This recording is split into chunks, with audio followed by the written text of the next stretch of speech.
Subtitles by the Amara.org community. Long live freedom, Marcos.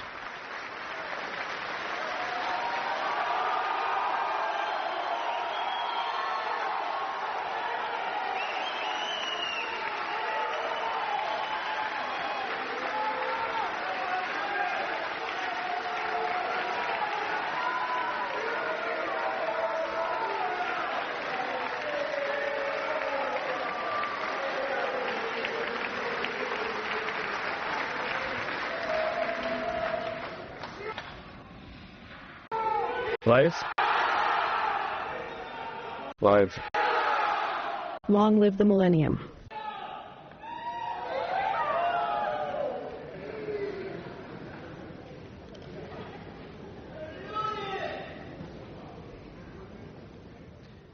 Deputies and senators of the National Congress, governors, ministers of the Supreme Court of Justice, ambassadors, and those who accompany us today in this room. We meet here as marked by the national constitution to communicate the state of our nation to all the Argentine people, which is watching us throughout the country. Today marks exactly 82 days since we assumed the challenge of leading the nation in what is possibly the most critical economic moment in its history. After more than 100 years of insisting on an impoverishing model and having almost completely forgotten the ideas that made our country great, the last 20 years have been particularly an economic disaster, an orgy of public spending, uncontrolled emissions that resulted in the worst inheritance that any government in Argentine history has ever received. In fact, the twin deficits we inherited reached 17 percentage points of GDP. Many of the economic data of the inheritance we received are public from day one when we took control of the country. 5 points of fiscal deficit product in the Treasury and 10 points of quasi-fiscal deficit generated by the central bank, adding a total of 15 points of consolidated deficit. A huge debt with importers and multilateral credit organizations that left us on the verge of default. Negative net reserves in the central bank of $11.2 billion. Energy and transportation prices repressed in some cases up to a fifth of their real value. And the dollar with a gap of 200% between the official and the parallel. An unbridled mission in the last years of government for 13 points of GDP, added to the more than 15 points of GDP that had been issued during the first 3 years of government. In turn, during the first week of December, retail inflation ran at a rate of 3,700% annually. During the second, it accelerated to 7,500% annually. While for those who consider these numbers to be a fantasy, the inflation of 52% monthly in wholesale implied an annual inflation of 17,000%, numbers that fit perfectly with the monetary surplus and the issuance potential derived from remunerated liabilities of the BSRA. I understand that some politicians add with difficulty, unless it is their own, so asking them to compute a geometric growth function is an oxymoron. For those who have not seen it, do not see it, and will not see it. None of this is new. However, the disaster does not end there. As we audit the National Public Administration and some lingering symptoms of the economic chaos that they left us materialize, we begin to know in greater depth the size of the crisis that we inherit, a crisis that is present in all dimensions of life and the society. Perhaps the starkest indicator of the inheritance we have received, we learned recently when the data was made public that nearly 60% of Argentines are below the poverty line. However, for some, it seems that poverty appeared overnight. I tell you that the real salary results from the marginal productivity of labor, and that this is given by the accumulation of capital. For this reason, the much-mentioned phrase of fighting capital attacks investment produces the capital stock per inhabitant, and as a consequence, real wages. This madness to which populism has led us has caused the average salary in dollars at the parallel exchange rate, because the price is what it is, to be $300, when in the 90s it had reached $1,800, which in today's currency would be $3,000. That is, populism took away 90% of our income, reaching a level of madness where a third of formal workers are poor. This is a heartbreaking fact that starkly reveals the brutality of the inheritance we have received and the havoc that the famous model of the present state has produced, from being the richest country in the world when we embraced the seat of freedom, to being a country where 6 out of every 10 Argentines are poor, while the majority of politicians, like many of you, are rich.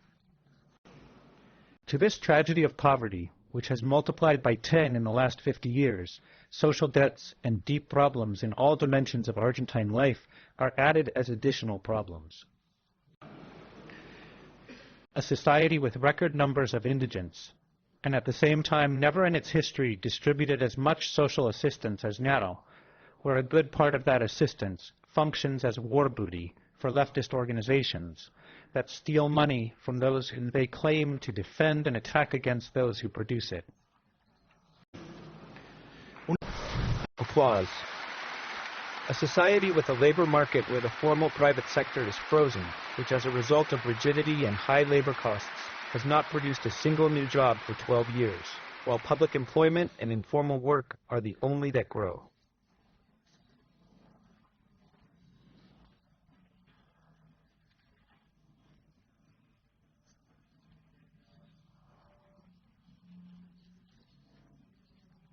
And as if that were not enough, a broken pension system, which has less income every day in proportion to its expenses, and that in the last 10 years incorporated almost 4 million beneficiaries without contributions through moratoriums, that are a moral affront for all those that throughout their lives they fulfilled their responsibility. Retirees, victims of this inheritance, continue to be tied to a formula that we wanted to change because it pulverizes their income in a regime of high inflation due to the last government. And if it were not for the discretionary recomposition of the bonds that we are carrying out, it would have resulted in a loss of up to 40% of its purchasing power. In fact, the recurrent use of compensatory bonuses is a clear example of how poorly designed the formula is, and that it requires urgent modification so that retirees are not victims of political misdeeds.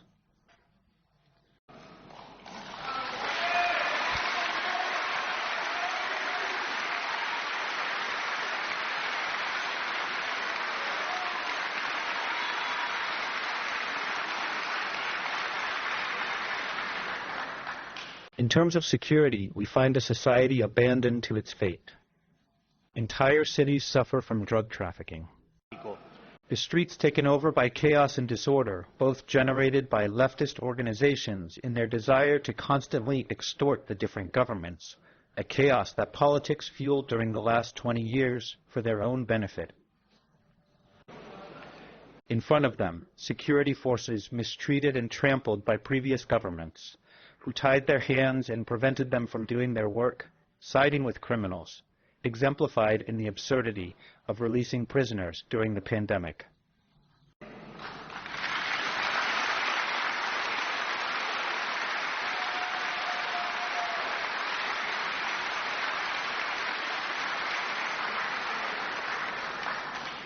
With regard to education, a crisis that has been going on for decades, which is getting deeper, and which has resulted in the fact that today half of the third graders do not understand what they read in Argentina, and 70% cannot solve a problem, basic mathematics problem.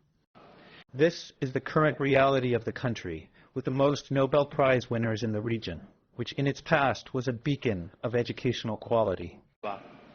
Incipient illiteracy is to our education what inflation is to our economy.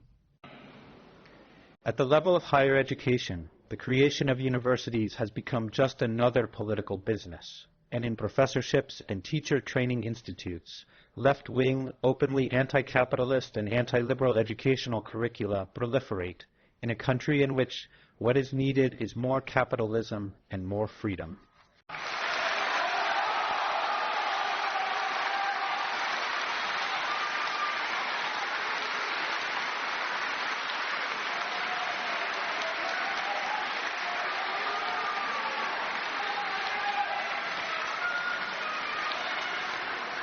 In terms of health, a system pushed towards a shortage crisis caused by the irresponsible trade policy of the previous government, which left doctors, patients, and families without stock of medical supplies of all kinds, and in particular, special medications such as oncology medications. All this in the middle of the farce of the state taking care of you during the pandemic, where if we had done things like a mediocre country, we would have had 30,000 deaths. Really, while we had 130,000 with the enormous pain that that means.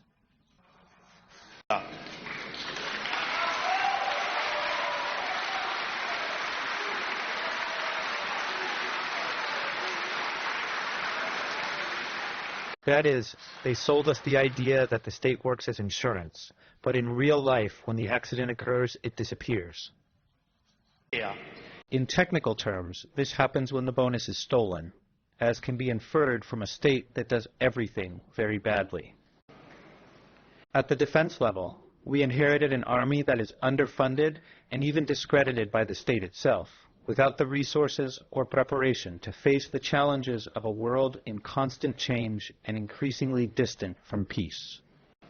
As if that were not enough, this national debacle is leading us increasingly to irrelevance in the concert of nations, making us incapable of protecting our own territory and forcing them to drag us before the most questioned countries in the world.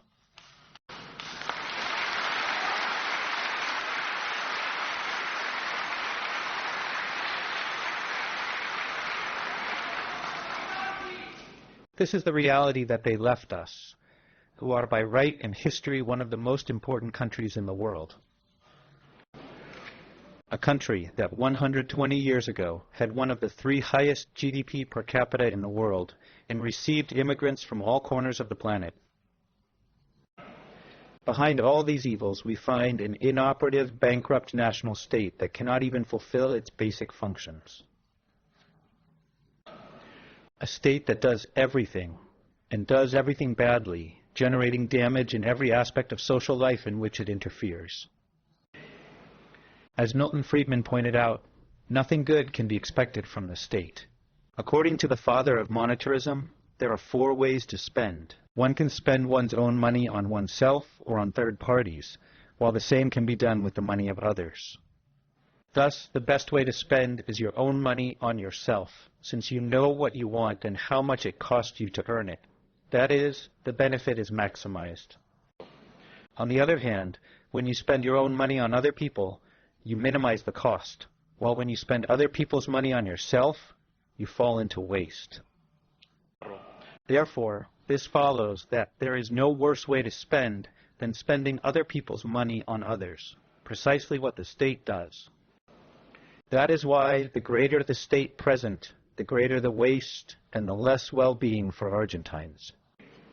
The situation report of the 114th dependency of the National Public Administration, carried out by SIGIN and the Secretariat of State Transformation, has provided alarming information, among which stands out a debt with loneliness of nearly $3,000 million in goods and services defaults. A state that not only does not control, but what it controls poorly. Designed not to fulfill its basic functions, but to generate a kiosk in every place where possible for the benefit of the bureaucrat on duty. Perhaps the insurance case that we have recently seen in the media is the best example of this.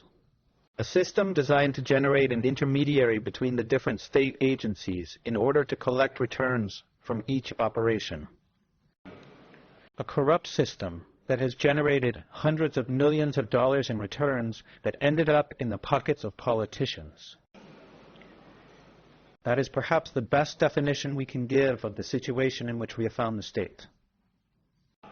A criminal organization designed so that in each permit, in each regulation, in each procedure, and in each operation, there is a bribe for the politician in power.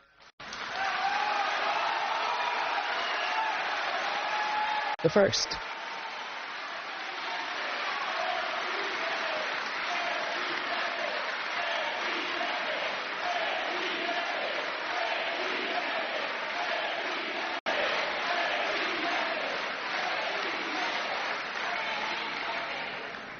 This rotten scheme is served by all powers of the state, both the executive branch, the legislative branch, and the judicial branch, and at all levels, national, provincial, and municipal, supported by media outlets that live off the official guidelines and trainers of opinion that look the other way or that carefully choose who to accuse and who not to accuse.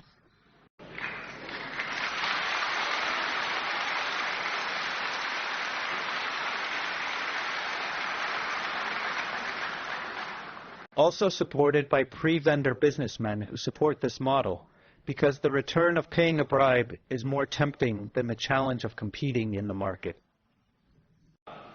Also by unionists who give away their workers, deceiving them with supposed benefits while promoting a labor regime that only benefits them.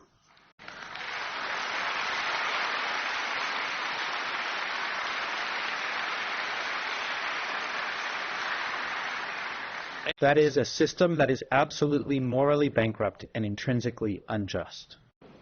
A system that can only generate poor people, and at their expense produces a privileged caste that lives as if they were monarchs, that makes obscene absurdities of impunity, like for example the one we saw this week, when we learned that a former governor put behind the bars without due process to a citizen for 50 days, merely for the crime of speaking ill of the crown in a private chat. Ofende el silencio de aquellos que se dicen republicanos.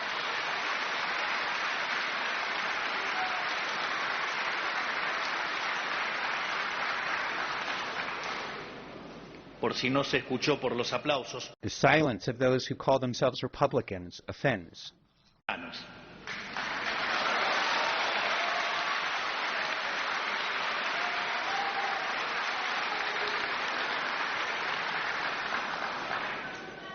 After having seen with my own eyes and in detail the vulgarity of the waste with which politics has become accustomed to living, I confirm once again that it is not about incompetence, that a system that does so much harm to so many people is not a coincidence, the disaster what they have immersed us in. It is a conscious and planned scheme. It's what I call the caste model. There is an intimate relationship between the privileges of politics and the discomfort of common Argentines. It is precisely the economic model of the present state, a regime of high public spending, fiscal deficit, debt, and monetary emission, the system that the political caste uses to expropriate wealth from good Argentines and give it to their clients and friends. In this system, what is at the base of the widespread deterioration of the last 100 years, the construction of a facade, a business protected by lies. This is the lamentable material and spiritual state of our nation. For many years we have denounced this model before society, and just over 3 months ago, after 100 years of gradual decline and more than a decade of free fall into misery, a silent majority raised its voice. That silent majority that is made up of those who work, those who produce, the rural laborers who get up at 4 in the morning, those who run a business, the self-employed, the informal worker, the young people who cannot find work, and of the housewives who have the enormous task of educating our future generations.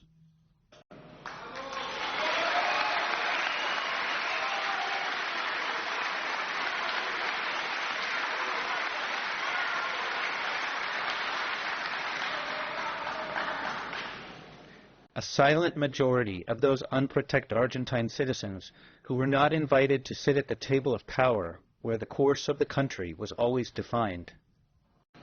That Argentina woke up, went to the polls, and put in the presidency a man who had just arrived in political life, who leads a new political force, which may not have parliamentary majorities, nor mayors, nor governors, but who knows what he has to do, knows how to do it, and has the conviction to do it.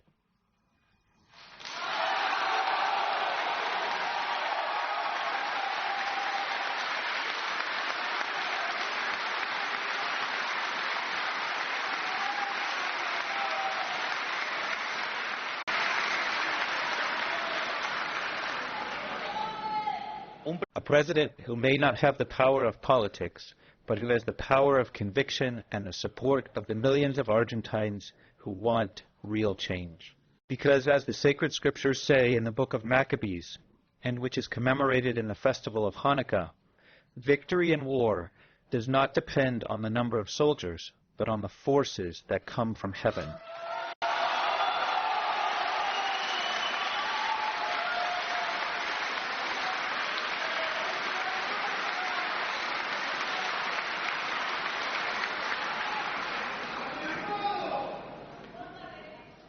"35 years ago, in his first speech about the state of the nation, President Carlos Saúl Menem said that the courage of a people is not proven only on the battlefield or when facing misfortunes, but it is also proven by the amount of truths that he is capable of supporting."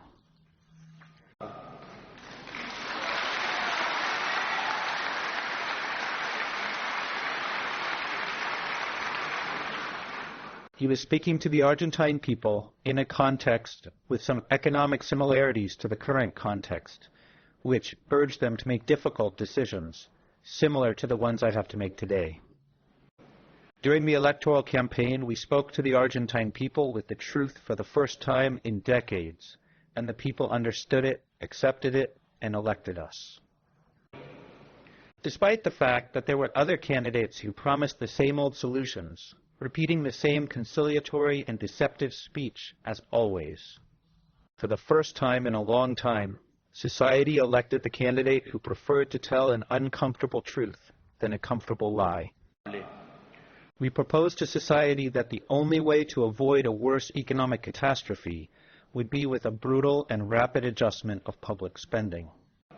We also proposed to society that the correction of repressed prices and lagging inflation as a result of the monetary issue would generate months of very high inflation, and also that cleaning up the destroyed economy that we inherited would involve sacrifice and pain, and it would take us a while to get out of the hole. We signed an electoral contract of effort and sacrifice because 100 years of decadence cannot be reversed overnight.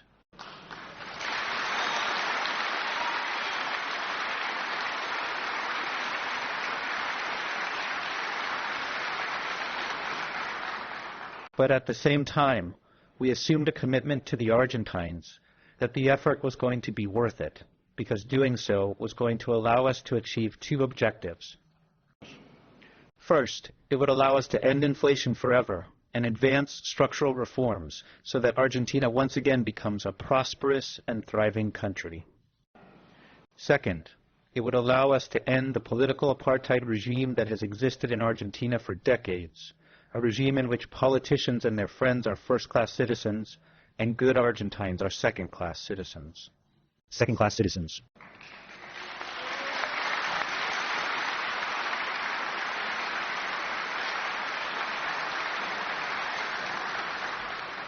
Therefore, due to the mandate for change that the people gave us, and with the endorsement of having told the truth and nothing but the truth in the campaign, during our first 82 days in office, we have carried out the most ambitious government program of which there is memory.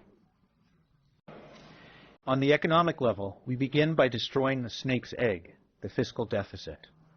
We have made progress in the deepest reduction in public spending in our history, cutting GDP by 5 points in just 1 month. We reduced the primary spending of the national state by 40% in real terms, where this result arose from eliminating public works, reducing transfers to the provinces by 98%, reducing ministries by half, firing ghost public employees, eliminating social plans to people who did not need it, end the intermediaries of poverty and reduce the fleet of cars, advisors, and cell phones to a minimum. That is to say, although there has been liquefaction, there has been much more chainsawing, all for politics. Whoa, whoa, whoa.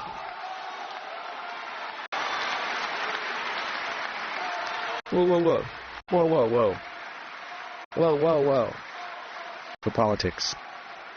In short, it is an adjustment that has been carried out mainly on the national public sector, and not as it has always been done, increasing taxes and placing all the weight on the private sector. As you may have already heard us say, in the last 123 years, Argentina had a fiscal deficit in 112 of them. The fiscal deficit and the fight against high fiscal pressure are for us the mother of all battles. They are the cause of poverty and stagnation of the last 100 years. After decades of government that squandered the money of taxpayers, Argentina once again has a government that will take care of each of the pesos that Argentines pay with work and sweat. Second, we avoided default with the IMF and other multilateral organizations in which we were going to fall 11 days after taking office. Third, we cut monetary issuance, which is the only proven cause of inflation, and through an ambitious financial program, we moved forward with the cleanup of the central bank's balance sheet. In fact, since we came to government, we have bought close to $9 billion in the market, where despite this issuance, the execution of put against the BCRA and the payment of interest on remunerated liabilities, the contraction by BOPREAL, and due to fiscal adjustment, it has managed to keep the monetary base constant.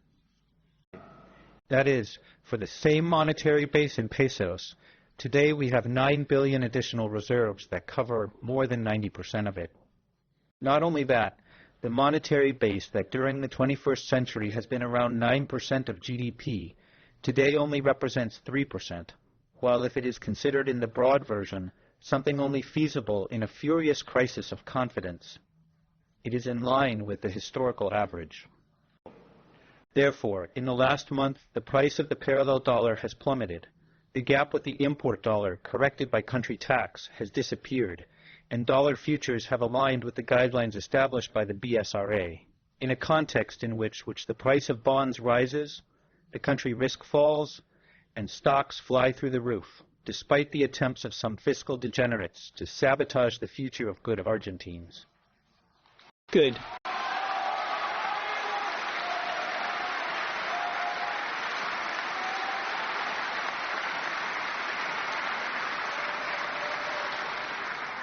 Therefore, in this context, despite the fact that there are still some months of high inflation, it will continue to fall sharply, and the exit from the stocks will be increasingly closer. Fourth, we have been able to resolve the problem of importers' debt, which was a sword of Damocles of $42 billion that hung over the heads of all Argentines. As a consequence of all these economic measures, we reached a surplus, both primary and financial, in our first month in office, which constitutes a global record in the history of modern capitalism. And as if that were not enough, we have taken all these measures solely with the resources of the executive branch, without support of any kind from the rest of the political arc, with honorable exceptions.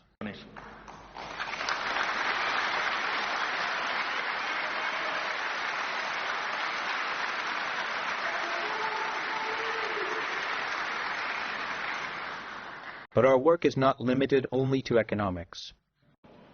In security, we have inaugurated a new doctrine of public order that no one dared to implement, even though it was unequivocally the only correct path. First of all, we began to enforce the law without exceptions. That is why we freed the streets from the scourge of constant stoppages through our public order protocol. In each and every one of the demonstrations that were called in these almost 3 months of government, and that began immediately as soon as we took office, breaking a record in democratic history, in all of them we maintained order and avoided the indiscriminate blocking of streets through a controlled deployment of the security forces. In addition, we are urging the organizations that call for demonstrations to bear the cost of police operations.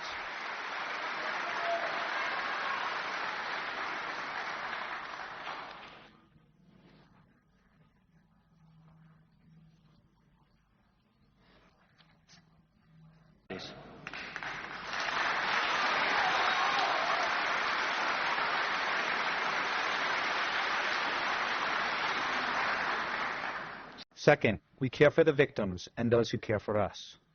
Gone with us is the clever culture of despising law enforcement and crime victims and praising criminals.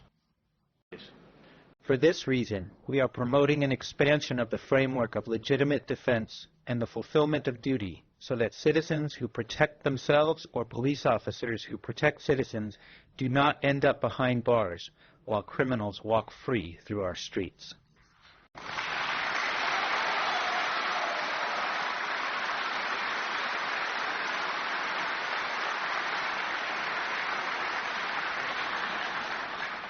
Third, we are ruthless in the fight against organized crime.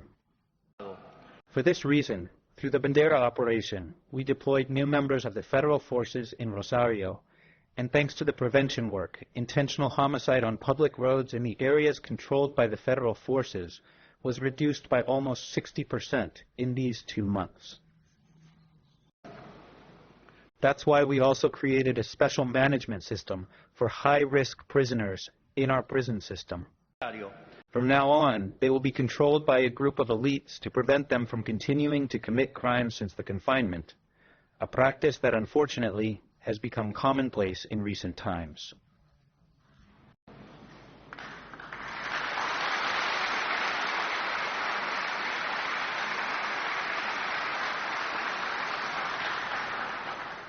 Regarding social assistance, we committed to ending once and for all the business of poverty managers who use the intermediation of plans as a collection mechanism and as an extortionate resource to manipulate those who have the least. That is why we carried out an audit process of social plans that showed, as we suspected, that at least 52,000 work promotion plans were improperly assigned to beneficiaries who did not meet the conditions.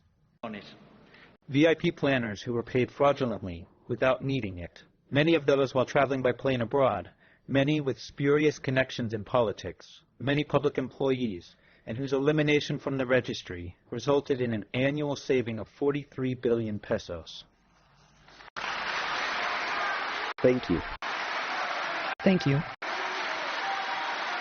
Thank you. Thank you. Thank you. Thank you. Thank you.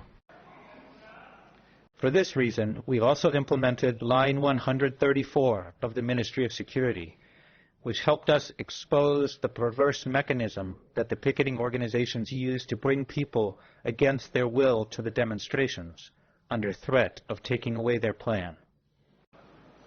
We received nearly 80,000 calls that resulted in more than 1,300 judicialized complaints. And we came to discover, thanks to this system of complaints, the darkest side of this phenomenon, a political gang in Chaco that sexually exploited women and arbitrated their social plans.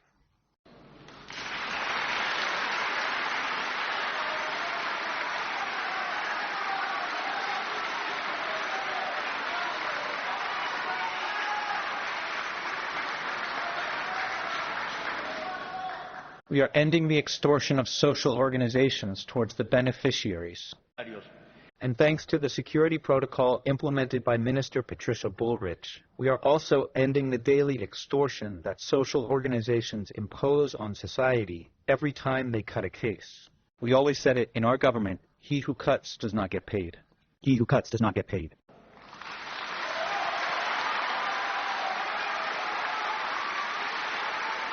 Applause.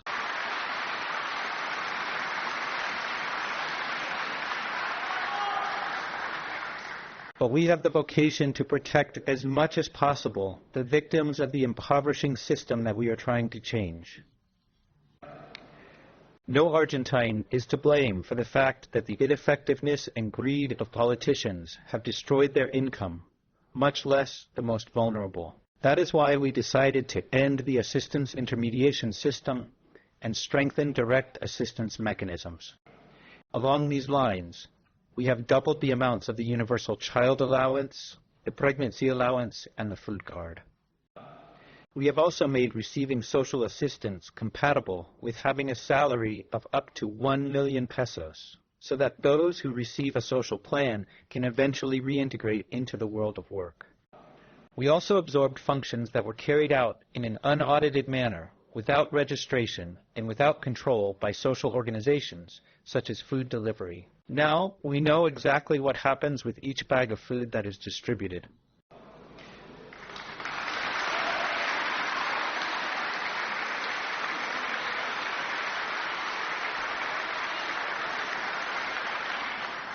In educational matters, we multiplied school aid by 4, so that families who are affected by drastic increases in this new start of classes can buy the school supplies and materials that their children need. This measure will benefit the families of 7,300,000 children from initial to secondary school. In the city of Baradella, in Argentina, where children do not know how to read and write, we can no longer allow Baradella and his friends to use students as hostages to negotiate joint agreements with provincial governments.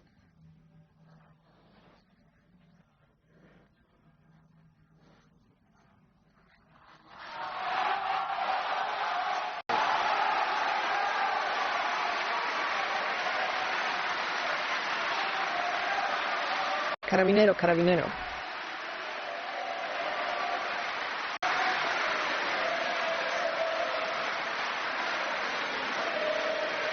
Carabinero, carabinero.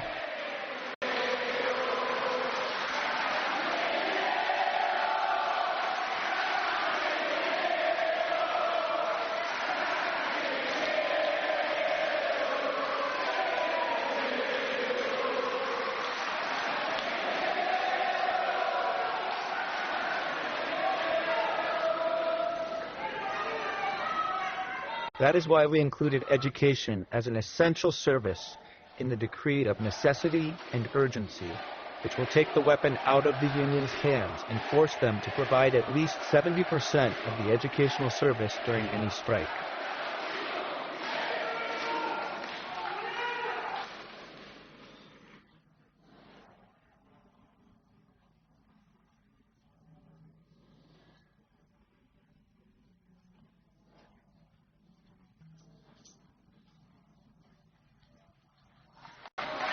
Bravo.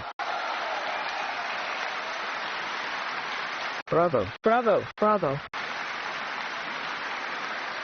Bravo. Bravo. We always said that we ask the people for the vote, not to give us power, but to give it back to the Argentines. That crusade begins by reducing the size of the state to its essential minimum and purging it of privileges for politicians and their friends. That's why we went from 18 to 8 ministries and from 106 to 54 secretariats, reducing hierarchical public positions by more than 50%. Now that's a chainsaw.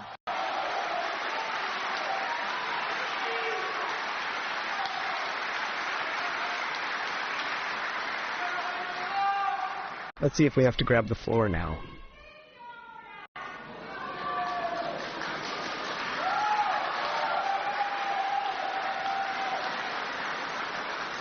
For this reason, we also canceled official advertising in the media for 1 year, which will result in savings of more than 100,000 million pesos, if we take as a parameter what was spent last year. It is immoral that in a poor country like ours, governments spend people's money to buy the will of journalists.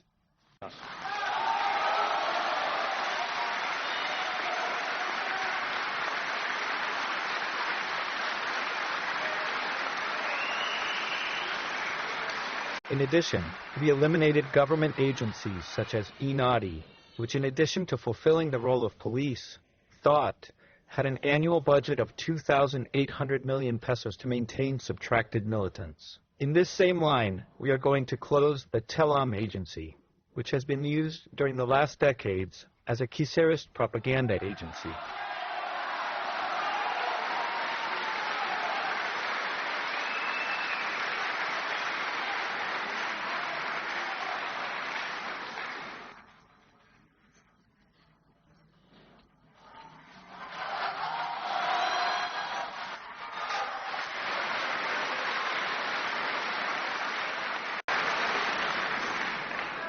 We reduced discretionary transfers to the provinces to a minimum, resources that historically were used as bargaining chips to buy political support.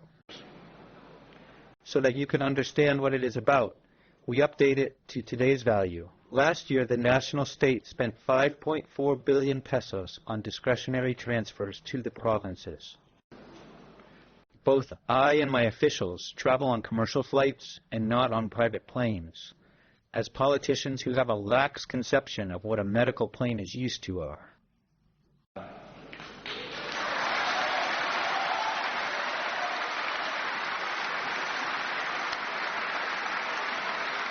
No condemnation.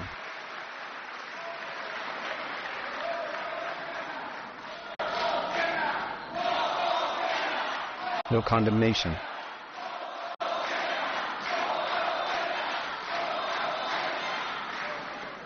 For this reason, in the coming days, the National Civil Aviation Administration will establish a new regulatory criterion so that no politician or family members of politicians can use private planes except for strictly official matters. And directly official.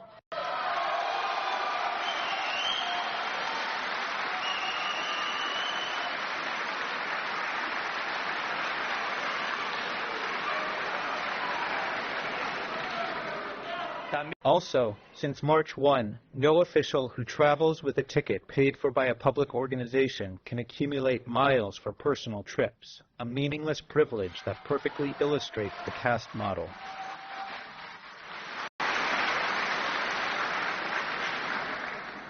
We also ended the festival of official vehicles that were used by anyone for anything, as if a human resources director would need a driver. All ministries have complied with the mandate to seize at least 30% of their fleet.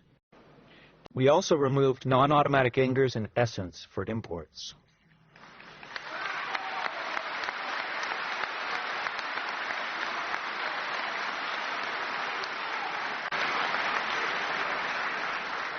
So we have put an end to discretion and cronyism. Now, whoever wants to import can do so without asking anyone. The era of bribes in exchange for import permits is over. Bravo. Bravo. Bravo. Bravo. Bravo. Bravo. Bravo. Bravo. Bravo. Finally, we also signed a mega decree of honesty and urgency to, for the first time in 3 decades, return freedom to Argentines instead of curtailing it.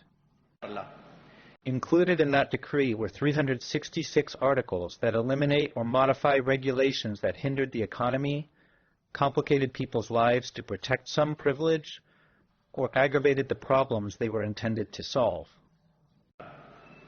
Among these things I want to highlight, we freed the choice of social works so that workers are no longer prisoners of the union of their activity and can choose which service provider they prefer from the rental law. We repealed the disastrous rental law, and it passed exactly what happened about rentals and exactly what we said happened.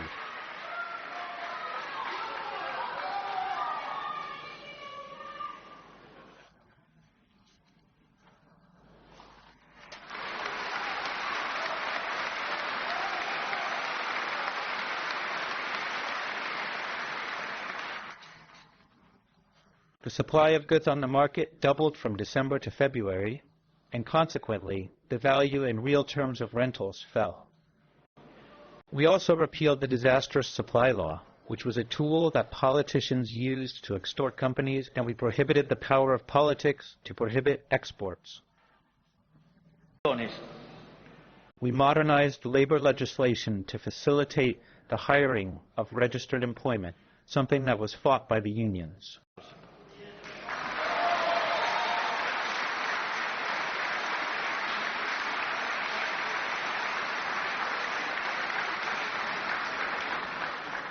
Yeah. However, all these first achievements represent only the surface of the great changes that we have come to implement in Argentina. To further our mission to end the privileges of politics and its friends, we are sending to Congress a package of anti-caste laws, of which I want to share with you some of its components. Bravo.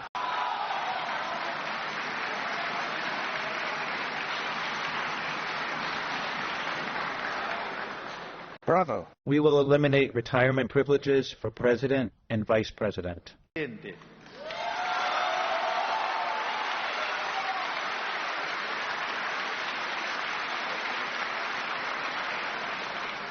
We will force the unions to elect their authorities through free periodic elections, supervised by the electoral justice, which will limit the terms of these authorities to 4 years, establishing a limit of only 1 possible re-election.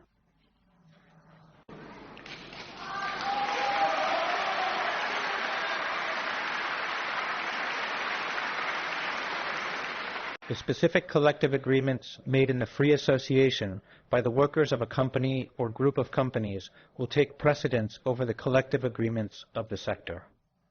We are going to put an end to this madness of imposing on people the working conditions defined behind a desk by a man who has not worked for 30 years.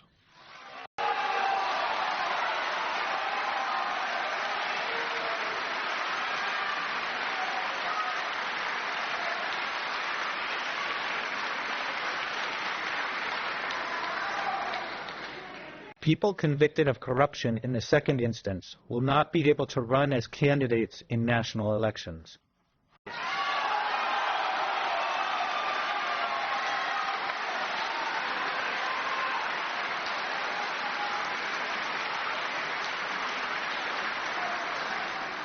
In addition, any former public official with a second instance conviction for corruption crimes will automatically lose any benefits they have for having been an official.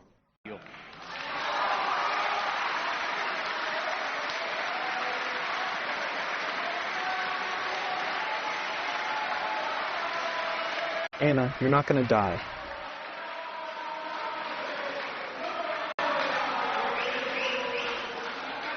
Anna, you're not gonna die.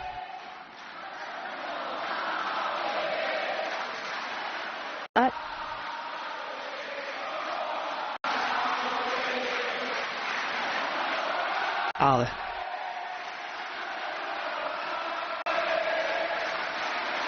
Ale.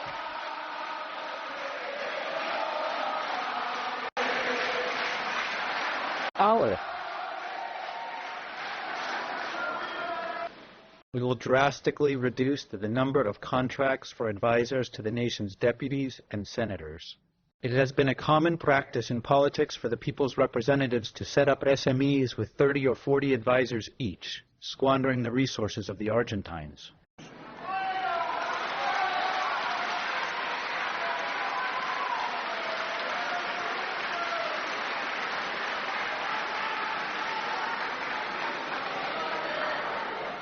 The state will deduct the salary of state employees who are not going to work due to unemployment and eliminate the public financing of political parties.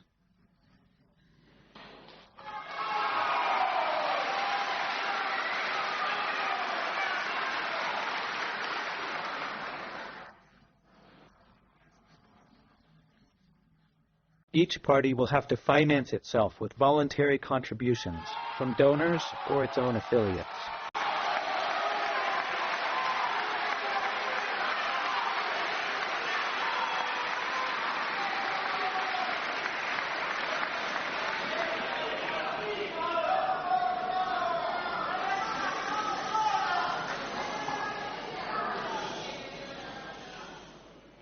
All serious economists in the world, except for some lapdogs of Argentine politics, agree that financing the treasury with money issued by the central bank generates inflation. This is not debatable. Financing the treasury with emission is simply wrong, technically and morally wrong. This is because it generates inflation and because it liquefies the purchasing capacity of all Argentines. And for what? To put money in the hands of politics who do not use it for anything other than their personal benefit. However, in Argentina, we have done it again and again, and as a result, we are one of the countries that has had the most inflation in modern history. It's over with us. We are going to send a project to Congress to penalize by law the President of the nation, the Minister of Economy, the officials of the central bank, and the deputies and senators who approve a budget that contemplates financing fiscal deficit with monetary emission to end once and for all and forever with these unsustainable practices, morally and criminally. Applause.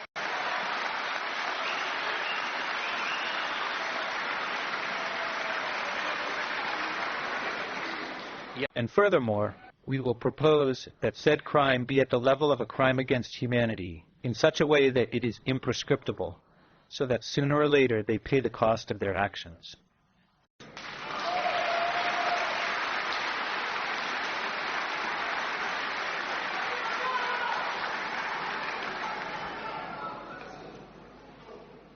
These are just some of the reforms we are going to implement. We will move forward, whether through bills, decrees, or modifying regulations, in the most ambitious economic regulation process in our history. Because if we do not change this root economic model, Argentina has no future.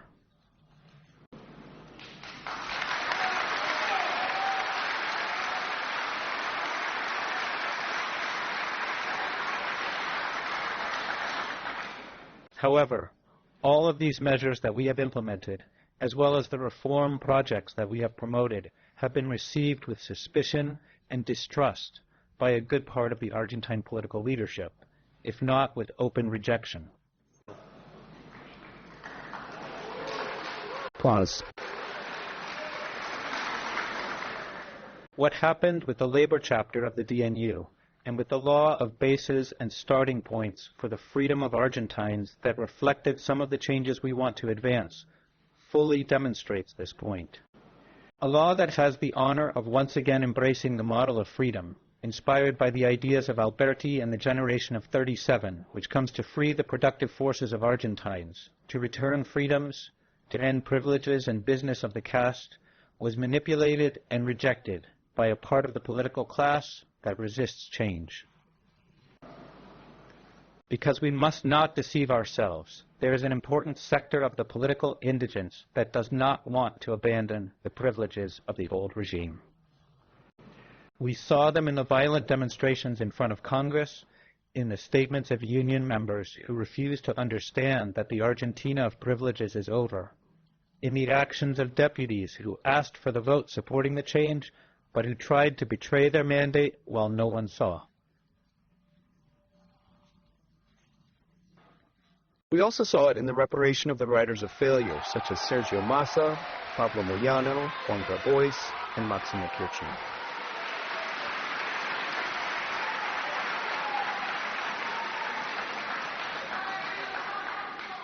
Bravo, even with the reappearance of the repolicing of former President Cristina Fernández de Kirchner, who has been responsible for some of the worst governments in history.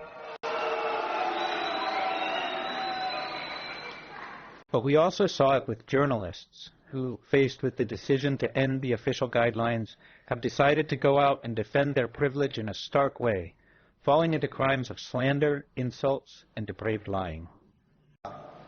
We also saw it in governors who only care about securing the cash to be able to continue with the party of public spending, the official guideline, artist recitals with high cachet and dubious quality, private planes, and so many other vices to which politicians have accustomed us to it for decades.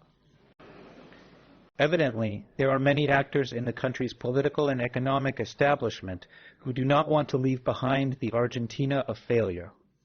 Some out of fear of change, others because they are the beneficiaries of this old regime.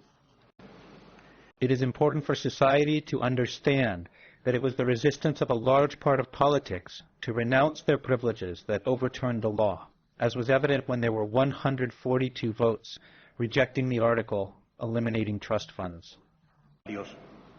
During the entire negotiation process for the sanction of the law, a sector of the political class was revealed that does not understand the historical moment or why the people elected us. We did not come to play the mediocre game of politics. We didn't come here to indulge in the usual give and take, to emulate those politicians who subordinate their projects to the exchange of favors, positions, and businesses. No, we did not come to do more of the same. We came to seriously change the country. That is why, rather than approve a project emptied of content, we prefer to withdraw it. We did not negotiate change, and we're going to fulfill the promise we made to society, with or without the support of the political leadership. We will do it with the tools that they can provide us, or we will do it only with the legal details of the executive branch, as we have been doing until now. Because when we encounter an obstacle, we are not going to turn back. We are going to continue accelerating.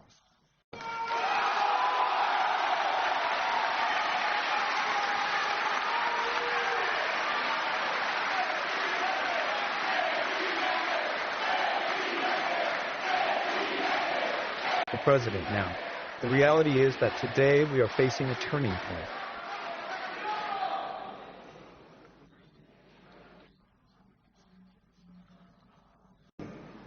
The crisis we have characterized is much deeper than simply material.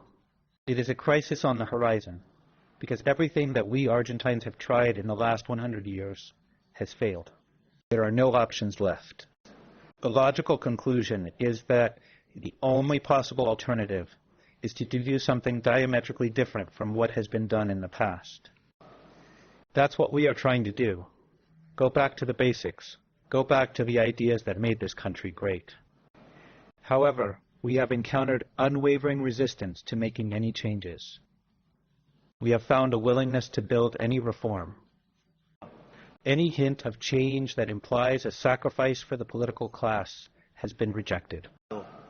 Some because they do not understand the seriousness of the situation we find ourselves in, and they cling to past traditions that have only produced failures, and others who refuse to lose their privileges, their businesses, or their comfort. This leaves us with two possible scenarios. The first is the path in which we are immersed, the path of confrontation, that of conflict. That is not the path we chose, and we have demonstrated it by attempting to send an ambitious bill to this honorable House with the expectation that it would be accompanied. Now, although we did not choose the path of confrontation, we did not escape it either, because we have known since the day we decided to get into politics that fighting this fight was not going to be easy. I want to tell you, however, that if you choose the path of confrontation, you will encounter an animal, very different from what they are used to. Because unlike some of those who are here or those who look at us from their province, politics for us is not an end in itself. We do not live for politics. We do not live from politics. We have no ambition for power.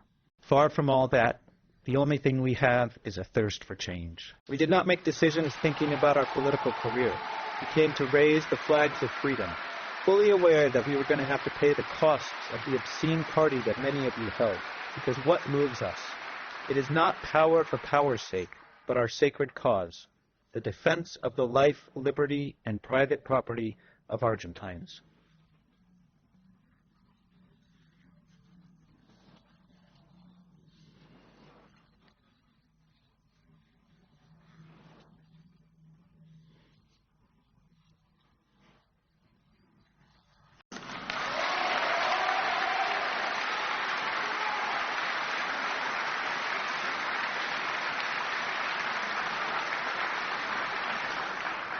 We do not seek or provoke confrontation.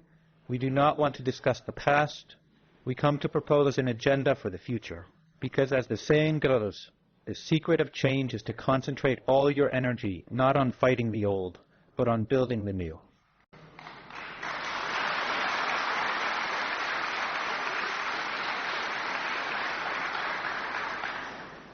We come to put our energy. It is to build the new.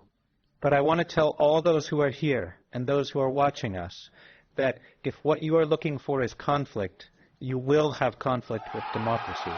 Because unlike some of you who are thinking in your next election or in your own interests, we only think about defending the cause of freedom, rebuilding our nation, and providing a future of prosperity for our children at any cost.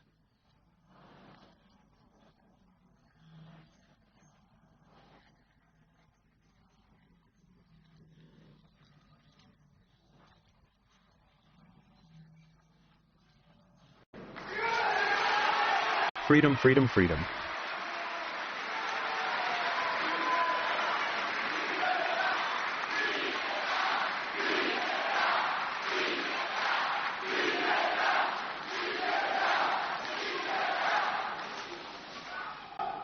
However, confrontation is not the path we want or the one we choose.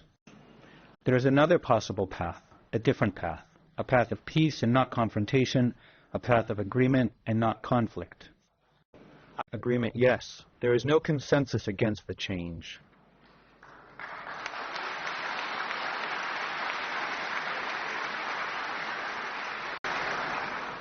I must be honest in telling you that I don't have too much hope that they will take this path. I think corruption, meanness, and selfishness are too widespread, but while I don't have much hope, I haven't lost it either. What's more, I want to be proven wrong.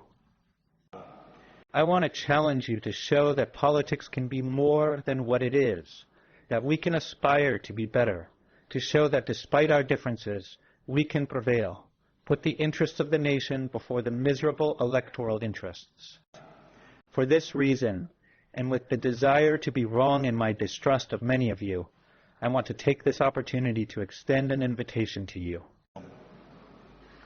Today, in the first opening of sessions of our administration, I want to call on both governors and former presidents and leaders of the main political parties to lay down our personal interests and meet on May 25 in the province of Córdoba for the signing of a new social contract called the May Pact, a social contract that establishes the 10 principles of the new Argentine economic order.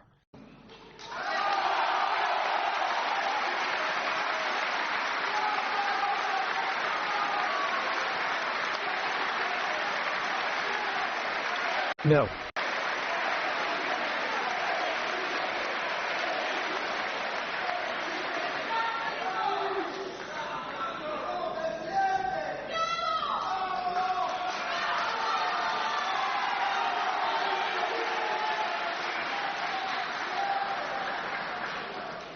In this way, I hope that we can leave behind the antinomies of the past, abandon the recipes for failure, and return just as our founding fathers did more than 200 years ago, embracing once and for all the ideas of freedom. The purpose of this May Pact will be to establish the 10 state policies that the country needs to abandon the path of failure and begin to travel the path of prosperity. Those 10 state policies are: 1, the inviolability of private property;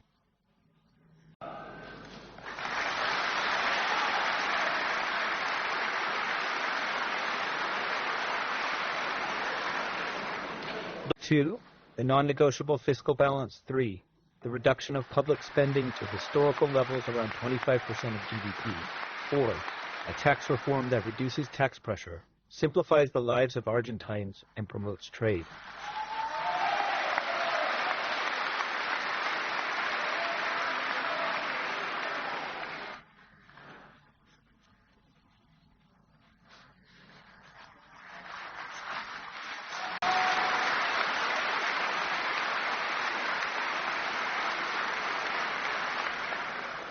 Five, rediscuss federal tax sharing and put an end forever to the current extortionate model.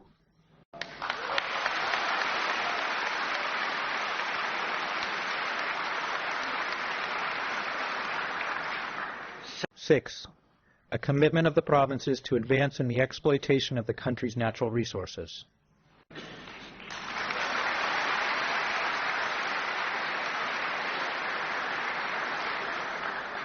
7, a modern labor reform that promotes formal work.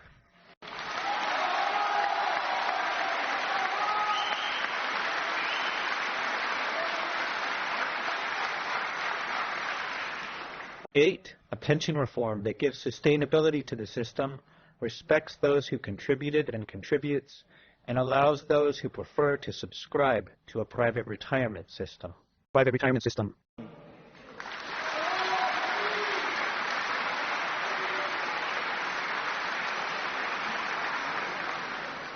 9, a structural political reform that modifies the current system and realigns the interests of the representatives and those represented.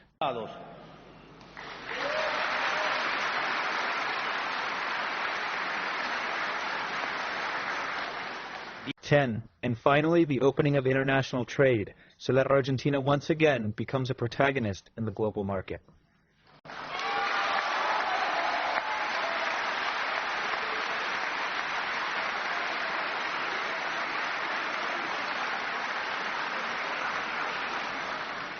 These 10 ideas, which are the basis of the progress of any nation, will be able to establish the conditions for Argentine growth for the next 100 years, so that once again, Argentina will be a beacon of light for the West.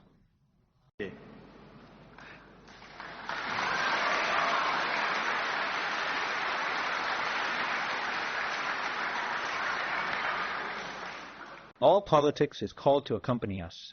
We do not care who they are, where they come from, or what ideas they have defended. To show the government's commitment to moving in this direction, I have instructed the Chief of Staff, the Minister of Economy, and the Minister of the Interior to convene the governors of all Argentine provinces as a first step before signing the May Pact to the Casa Rosada to sign a pre-agreement and sanction both the basic law and a fiscal relief package for the provinces.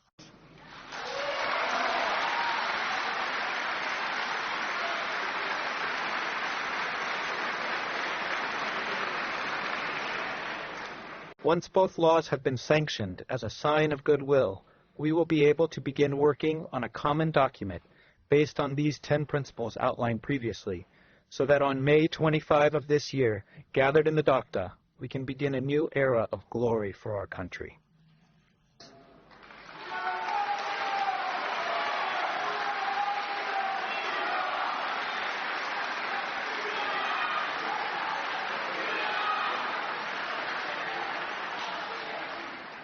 This is the offer that we put on the table.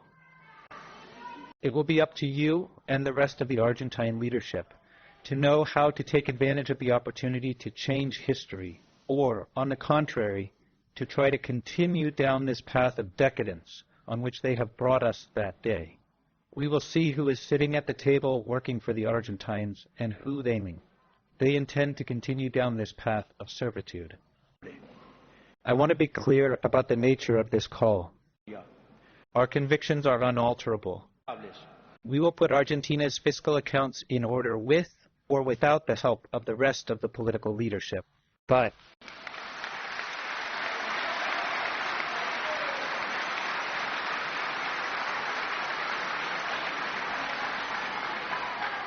if the rest of the policy supports, we will do it faster and better, with lower social costs and higher costs for those who live off this system. If the rest of the policy supports, the reforms that we will implement will have a more lasting nature and consequently will generate greater security for local and foreign economic actors, which will result in accelerating economic growth, the fall of poverty, and the improvement of well-being. This historical moment is not for everyone. It is not for leaders who speculate politically. It is not for those who think that governing is a popularity contest. It is not for those who want to maintain their privileges at the expense of a broken country. And it is not for beautiful souls for whom the shapes or commas in a text outweigh the will to change. It is for statesmen or women, for patriots, for those who think about history, who are willing to risk everything for the benefit of the nation, because fixing this country requires enormous sacrifices from the city we do not govern to be popular.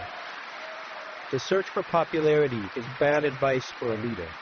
It is that compass that pushed the governments of the last 20 years to postpone measures that, although difficult, were also necessary. We do not listen to those siren songs. We do not govern to be popular or today or tomorrow. We govern for all Argentines, even for Argentines who have not yet been born.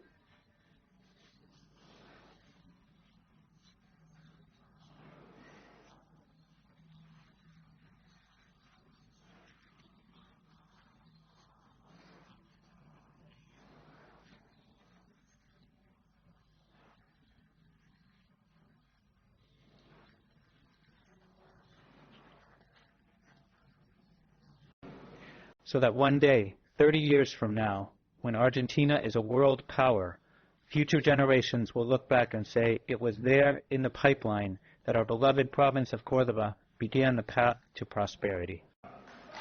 From society, that is why we have a firm hand, because we have a clear direction. That is why we also accept to pay all the political costs to achieve these changes, including political costs that do not correspond to us. Because if the price of fixing this country is to fall into ostracism, you will find me with pride, because for us there is nothing more sacred than the fight for freedom.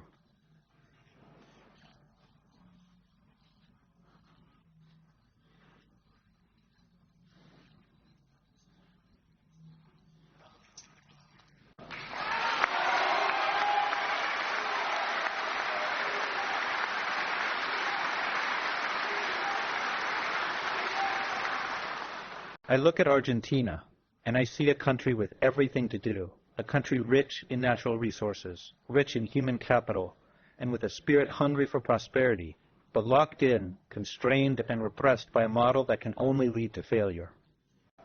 We came to restore freedom to the Argentines, because only a free society can progress, only a dynamic society that works, that employs, that trades, that produces, that imports, and that exports, without anyone telling it what or how it can prosper. Only by being a free society can we as a nation take advantage of the natural gifts that God has given us. I look at Argentina today, and I am certain that with the ideas of freedom as a lighthouse, this country still has everything to return to the path of prosperity. That is why we govern, to once again make Argentina one of the great nations of the world, leader and reference of the region, a productive agricultural, energy, commercial, maritime, and technological power, full of life, voracious to populate the corners of the homeland with the frontier spirit that once characterized us. That is the country I dream of and for which I govern.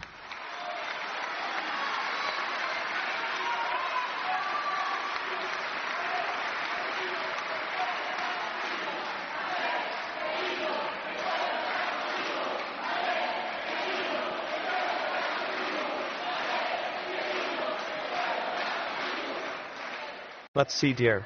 The people will be with you. To conclude this message, to the governors, the leaders, the different parties of the political system, and the deputies and senators who are present here today, I say, you are facing a pivotal moment in Argentine history. They can cling to an unjust system of which the vast majority of society is a victim, or they can leave their particular interests and ideological prejudices aside, collaborate with our mission of change, help us transform the country, and go down to posterity as patriots. If you choose to rise to the occasion and appear in Córdoba to sign the May Pact, both I and the Argentine people will recognize that gesture as an act of humility and courage, and a clear sign that we can work together without hard feelings. I ask only one thing from the Argentines: patience and trust. There is still some time before we can perceive the fruit of economic healing and the reforms that we are implementing. What's more, we have not yet seen all the effects of the disaster we inherited, but we are convinced that we are on the right path, because for the first time in history, we are attacking the problem for its cause, the fiscal deficit, and not for its symptoms. That is why I ask you for patience and trust, because no matter how dark the night is, the sun always rises in the morning.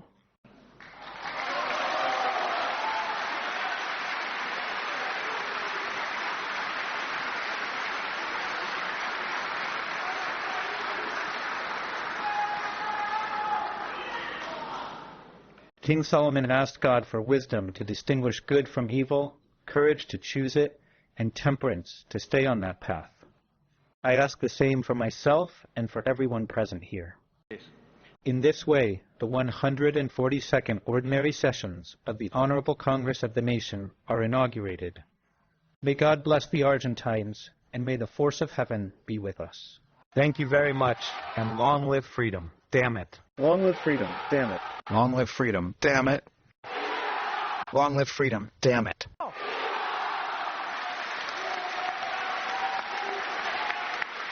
Live. Having fulfilled the objective of this solemn assembly, it is adjourned. Long live freedom, boss. On the ship, the 7042nd period of ordinary sessions of the Honorable Congress of the Nation. We have heard the traditional message to the entire country before the Honorable Legislative Assembly from the premises of the Honorable Chamber of Deputies from the President of the Nation, Dr. Javier Milei.